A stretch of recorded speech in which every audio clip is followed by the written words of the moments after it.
Hi అండి. నేను ఒక పిల్లని రెస్క్యూ చేశాను. అది కూడా చాలా చిన్నది, చూడండి. డేస్ బేబీ ఇది. మా అంటే 5-6 డేస్ ఉంటుంది అంతే.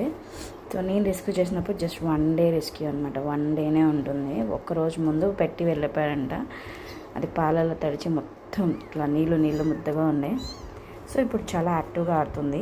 ఇదివరకు అయితే అసలు కొంచెం కూడా యాక్టివ్నెస్ అయితే లేకుండే. జస్ట్ పాలు అయితే తీసుకునేది, పాలు పీక పెట్టగానే తాగేది. సో ఆ వీడియోస్ కూడా నేను అప్లోడ్ చేస్తాను. సో ఇంత చిన్న బేబీని ఈవెన్ కళ్ళు కూడా తెరవలేదు. నేనైతే ఫస్ట్ టైం పిల్లని హ్యాండిల్ చేస్తున్నా. హోప్ ఇదైతే నేను పెద్దగా చేయగలను అనుకుంటున్నాను. 15-20 డేస్ తర్వాత కళ్ళు తెరుస్తుంది కదా. బట్ ఎవరికైనా తెలుస్తే చెప్పండి, కంటిన్యూషన్ వచ్చేస్తూ ఉంటుంది పిల్లి.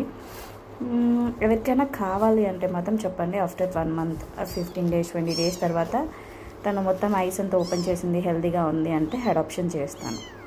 సో ఎవరికైనా కావాలంటే చెప్పండి. పిల్లి మాత్రం చాలా యాక్టివ్గా ఉంది, భలే ఆడుతుంది.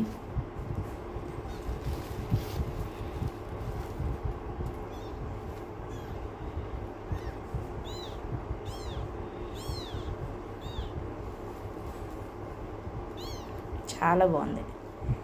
And white, pure white braid లాగే ఉంది. తెలీదు, ఇప్పుడు నేను దగ్గర తీసుకున్నాను అనుకో దూరేస్తూ ఉంటుంది లోపలికి. నేనైతే హీటర్స్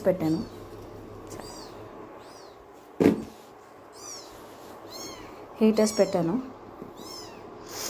సో అన్నీ క్లీన్ చేయడానికని టిష్యూస్ అవి ఇవి యూస్ చేస్తున్నాను.